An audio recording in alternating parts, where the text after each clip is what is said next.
जगदीप धनखड़ को लेकर के जिस तरीके से कपिल सिब्बल साहब कैमरे के सामने में आकर के उनको खोज रहे थे, अब तो वो सामने आ रहे हैं।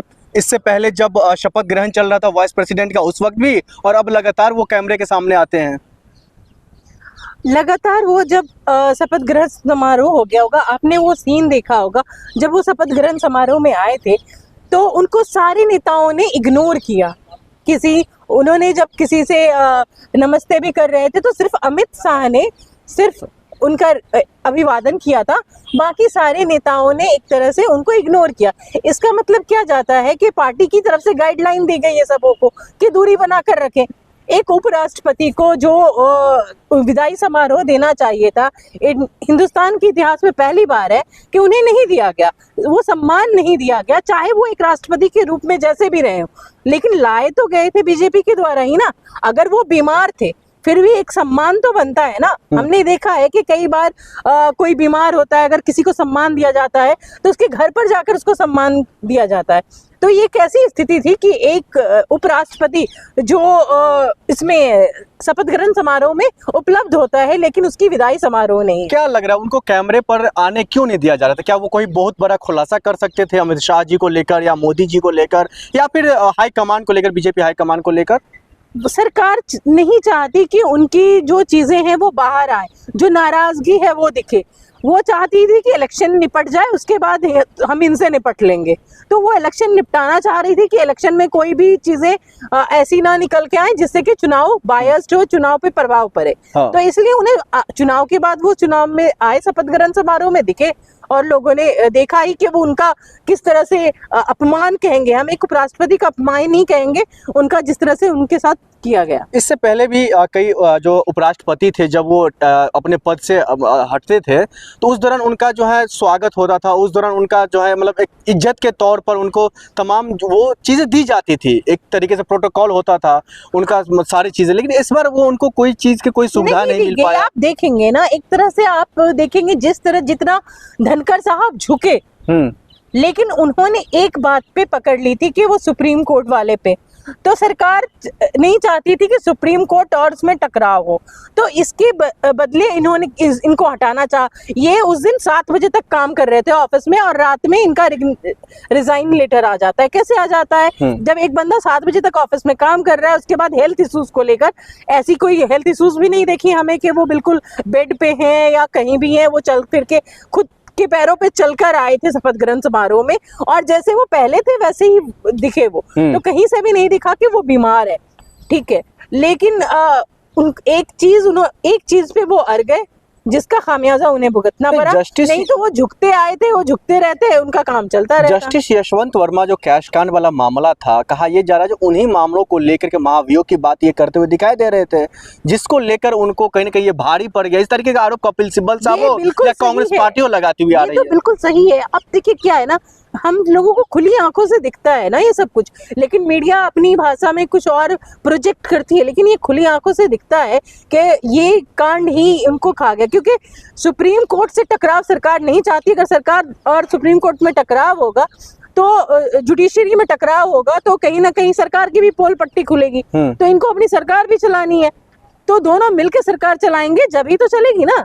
तो ये मैं बोलूंगी तो थोड़ी बड़ी बात हो जाएगी, लेकिन जुडिशरी और सरकार बस अपने साथ साथ चल रही है, और वो जिस तरह से इलेक्शन कमीशन है सारे मिलके काम कर रहे हैं, तो इस देश में यही चल रहा है। तो फिर जगदीप धनखड़ साहब एक प्रतिष्ठित पद पर वो बैठे हुए थे, उनका विदाई समारोह नहीं हो पाया, उनका जो है वो जो सम्मान मिलना चाहिए वो सम्मान नहीं मिल पाया। ये देश के लिए कितनी बड़ी क्षति है। वो खुद झुक गए थे, इतने घुटनों तक तो खुद झुक कर नमस्कार कर रहे थे। एक उपराष्ट्रपति को जो शोभा नहीं देता, कहते हैं कि एक नॉर्म्स होता है कि आपका जो भी उसका पालन नहीं कर पा रहे थे, वो खुद इतने झुक चुके थे कि अगर उनमें थोड़ा सा भी रहता तो वो पहले ही इस्तीफा दे चुके होते। मुख्यमंत्री हैं और लगातार कहा जा रहा है इंसाफ वो देते हैं। दिशा पटानी के घर पर फायरिंग हुई, उनके आरोपियों का एनकाउंटर हो गया। पूजा पाल के जो हस्बैंड का मारने जो उनको हत्या किया था उनको इंसाफ मिल गया। क्या वाकई में उत्तर प्रदेश में अब इंसाफ मिल रहा है? देखिए आप क्या कहते हैं कि चलो उनका तो पुलिस के द्वारा किया गया जी, लेकिन पूजा पाल के मैटर में मैं यही करना चाहूंगी कि क्या पूजा पाल ने कहा कि मेरे पति को न्याय मिला, तो न्याय मिला इसका तात्पर्य क्या है? उनके कहने का मतलब है कि भरे सदन में कहती हैं एक तरह से कि मुख्यमंत्री क्या कॉन्ट्रैक्ट किलिंग करवा रहे हैं। ये बहुत बड़ा सवाल है, क्या कि मुख्यमंत्री कॉन्ट्रैक्ट किलर है?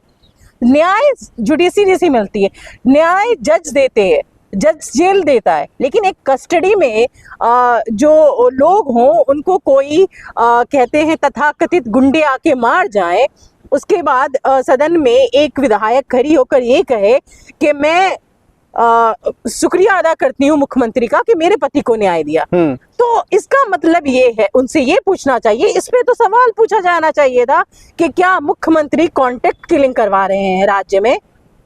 ये एक बहुत बड़ा सवाल है। हाँ। ये होना चाहिए था, लेकिन लोग नहीं पूछ रहे हैं। लेकिन उसके बाद सवाल बहुत वाजिब सवाल है कि मुख्यमंत्री कॉन्ट्रैक्ट किलिंग करा रहे हैं। लेकिन उसके बाद उनका क्या कहते हैं, मतलब उनसे पार्टी की मतलब ये निष्कासित कर देना, उन पर कार्रवाई करना, उन पर बयान देना क्या दर्शाता है? शिवपाल यादव भी कह रहे थे, आप जो देखिए ये पूजा बातें पाल होती की रहती है। पूरी स्थिति समझिए।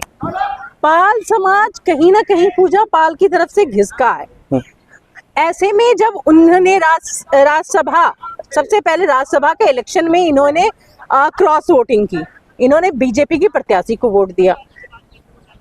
हाँ, एक गलती सपा से हुई कि इन्हें उसी टाइम में निकाल देना चाहिए था, इन्होंने देरी की, ये मान सकती हूँ। लेकिन जब ये जो विक्टिम कार्ड खेल रही हैं, इसके मैं खिलाफ हूँ। अगर ये जब ये इनके पति की हत्या हुई थी, ये बीएसपी से चुनाव लड़ी थी, इनके खिलाफ सपा ने अतीक अहमद के भाई को चुनाव लड़ाया था।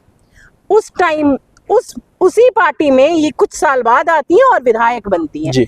आप कैसे उस पार्टी में आ गई जिस पार्टी में आपके पति को, आपके पति के हत्यारे को आपके खिलाफ उतारा था? कहाँ गई थी आपकी उस टाइम पे?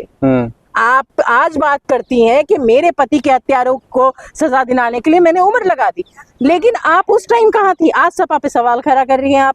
आपको सपा में क्यों आना था? निष्कासित के बाद तुरंत भारतीय जनता पार्टी के जो उत्तर प्रदेश के मुखिया, उनसे मुलाकात होना, इसको आप बड़े परिप्रेक्ष में देखिए ना कि ये तो आप अगर आपके भाई को कोई मार दे और आप उसके इलेक्शन के सामने खड़ा हो, आप जाएंगे उस पार्टी में? नहीं जाएंगे, कभी नहीं जाएंगे। लेकिन आप गई क्योंकि आपको तब लग रहा था कि आपको एमएलए बनना है, आपको विधायिका बनना है। आपके लिए उस टाइम आपके पति के विक्टिम कार्ड खेलना। मैं किसी महिला के लिए ऐसी बात नहीं बोलती हूँ, लेकिन जब आप सारे मुद्दे उठाकर ला रही हैं आज, तो आपको ये भी झेलना पड़ेगा। क्या लग रहा है, जो शिवपाल यादव हो, अखिलेश यादव हो, या फिर डिम्पल जी क्यों ना हो, उनको मनाना चाहिए पूजा पाल को? देखिए, आपने खुद सबसे पहला कदम क्या उठाया? आपने राज्यसभा में क्रॉस वोटिंग करी जी। उसके बाद आपने सदन में खड़े होकर ये कहा, उसके बाद आपने पार्टी पर इल्जाम लगाया कि मैंने अपने पति के हत्यारों के लिए शुक्रिया अदा किया तो मुझ पे कार्रवाई की गई। लेकिन शुक्रिया क्या सीएम ने मारा था? सीएम ने कॉन्ट्रैक्ट किलिंग करवाई थी, आपने सीएम को कॉन्ट्रैक्ट किलिंग दी थी कि आप कर रही थी। उसकी तो अप्रत्याशित हत्या कहेंगे ना कि दो लोग कहीं से आए और वो मार के चले गए, जिनका अभी तक पता नहीं चला कि किस गैंग ने मरवाया, क्यों मरवाया। तो आपने वहां पे खुलासा कर दिया। तो ये सारी चीजें बहुत मुद्दा रखती हैं। आप सिर्फ अभी चाह रही हैं कि पाल वोट जो घसक रहे हैं इनके पाले से, तो ये सोच रही हैं कि किसी भी तरह से ये सारा चीज। इनकी एक और बात निकल कर आई कि मैं अपनी पति के लिए इतने दिनों से लड़ी। इनकी शादी हो गई, इन्होंने शादी की, लेकिन शादी के बाद इन्होंने कभी नहीं लोगों को बताया कि मैंने शादी कर ली। ये कोई बुरी बात नहीं है, हर इंसान को हक है। समाजवादी पार्टी का जो ये एक्शन है निष्कासित वाला, क्या ये सही है? देखिए, एक मैं कौन होती हूँ, मैं एक जो देखती हूँ उसके आप एक जर्नलिस्ट है, आप तमाम मुद्दों पर बोलती हैं, इस आप समझ रखती है राजनीति समझ रखती है। आपके पार्टी के खिलाफ कोई जाएगा तो आप भी कार्रवाई करेंगे ना उसके। कोई भी पार्टी कोई एनजीओ नहीं चलाती, वो एक ऐसी चीज, एक संस्था चलाती है, एक पार्टी चलाती है। उसको लगता है कि कोई मेरे खिलाफ जा रहा है तो वो हमारे कोई बड़ा नुकसान पहुंचा